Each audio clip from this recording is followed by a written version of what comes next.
ओम गण गणपते नमः। इस बार 31 अगस्त बुधवार को गणेश चतुर्थी पड़ रही है और गणपति जी को, हमारे छोटे से क्यूट से गणेश जी को अपने घर लाने से पहले आपको किन बातों का ध्यान रखना है ताकि जो विघ्न हरता है इस बार आपके विघ्नों को इन 11 दिनों में हर कर आपके घर से विसर्जन करते हुए आपके घर से वापस ले जाएं।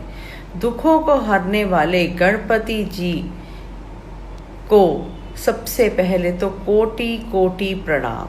अब गणपति जी अगर आप ऐसे रखते हैं बैठे हुए, ये देखिए ऐसे बैठे हुए रखते हैं, तो ये गणपति जी बैठे हुए ये आपके विघ्नों को हरने के लिए बैठे हुए हैं।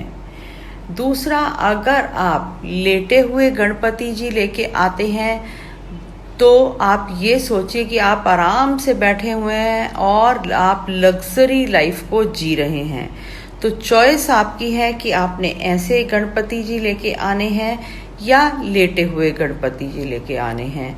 अब विघ्नहर्ता की सूंड किस दिशा में होनी चाहिए जिससे कि आपके घर में सुख शांति का वास हो। देखिए ये गणपति जी की जो सूंड है वो है, अब गणपति जी की जो सूंड है देखिए ये गणपति जी की लेफ्ट हाथ की तरफ है, यानी बाएं हाथ की तरफ गणपति जी की अगर सूंड होती है तो वो आपके घर में वैभव, लक्ष्मी और सुख शांति का वास करती है।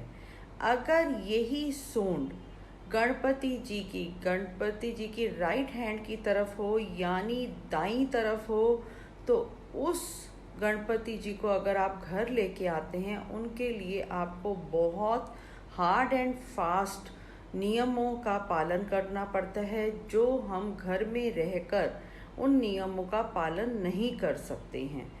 अब गणपति जी का कलर कौन सा होना चाहिए, देखिए अगर आप वाइट कलर के, प्योर वाइट कलर के गणपति जी लेके आते हैं तो आपके घर में जैसे सफ़ेद रंग शांति का प्रतीक होता है तो हमेशा शांति रहेगी। और अगर आप केसरिया ऐसे रंग के गणपति जी लेकर आते हैं तो आप जो भी मेहनत कर रहे हैं वो आपकी मेहनत का फल आपको ज़रूर मिलेगा और आपके घर में सुख शांति का वास होगा। अब अगर आप केसरिया रंग के जो अभी मैंने आपको गणपति जी दिखाए थे, अगर वो आप वैसे वाले गणपति जी लेके आते हैं अपने घर तो वो आपकी पर्सनल ग्रोथ को बताता है कि आप अपनी लाइफ में पर्सनल ग्रोथ चाहते हैं। देखिए गणपति जी के अंदर 9 ग्रह समाये हुए हैं। वैसे तो गणपति जी केतु ग्रह को रिप्रेजेंट करते हैं। केतु क्या होता है, हमारा बेटा और हमारा दामाद। अगर हमारे बेटे या दामाद से रिलेटेड हमें कोई भी परेशानी आ रही है तो आप गणपति जी को मोदक, 5 मीठे पान या 5 बेसन के लड्डू चढ़ा सकते हैं।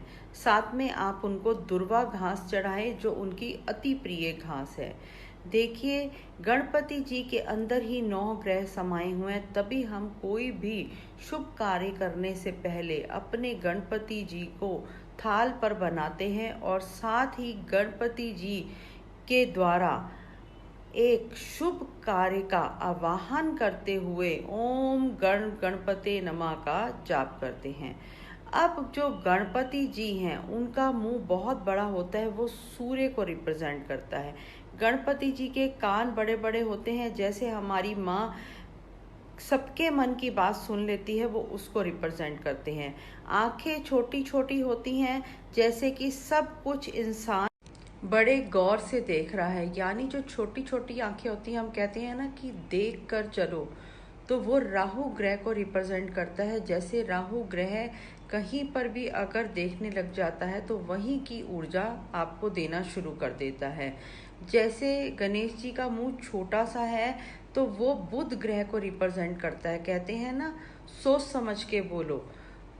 जो उनकी लंबी सूंड है वो रिप्रेजेंट करती है मंगल, आपकी हिम्मत को रिप्रेजेंट करती है।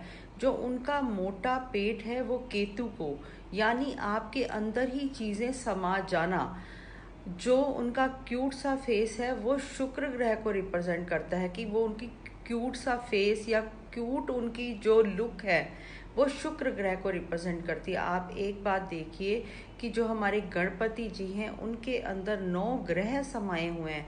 अगर आप डेली गणपति जी की उपासना करते हैं, सिर्फ आप 5 बार डेली वर्कतुंड महाकाय सूर्यकोटि संप्रभा निर्विघ्नं कुरुदेव सर्वकार्येषु सर्वदा, यही जाप करते हैं, या ओम गणपते नमः का 5 बार 11 बार डेली जाप करते हैं, आप देखेंगे मात्र इतना सा करने से ही गणपति जी जो प्यार से मनाने से फटाफट प्रसन्न हो जाते हैं, वो आपके विघ्नों को जल्दी ही हर लेते हैं। अब आपको गणपति जी लेके तो अब आप लोग आ गए, अब उनको कौन सी दिशा में रखना चाहिए ताकि आपके घर में सुख शांति वैभव का वास हो।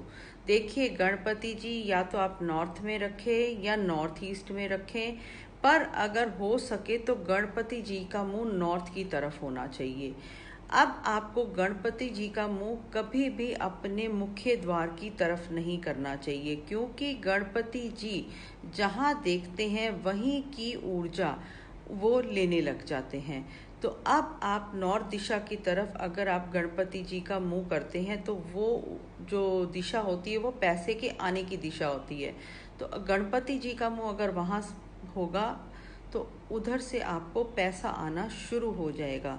आप इस गणेश चतुर्थी ये छोटी छोटी बातों का ध्यान रखें और अपने घर में गणपति जी के साथ साथ सुख शांति वैभव, और आपको अगर पुत्र से रिलेटेड, दामाद से रिलेटेड या किसी और ग्रह से भी रिलेटेड प्रॉब्लम आ रही है, क्योंकि मैंने आपको बताया है कि गणपति जी में 9 ग्रहों का वास है, आपकी वो सारी परेशानियां दूर हो जाएंगी। गणपति जी आपके जीवन में सुख शांति का वास करें, आपके घर में बरकत करें। जय श्री राधे, जय गुरु जी।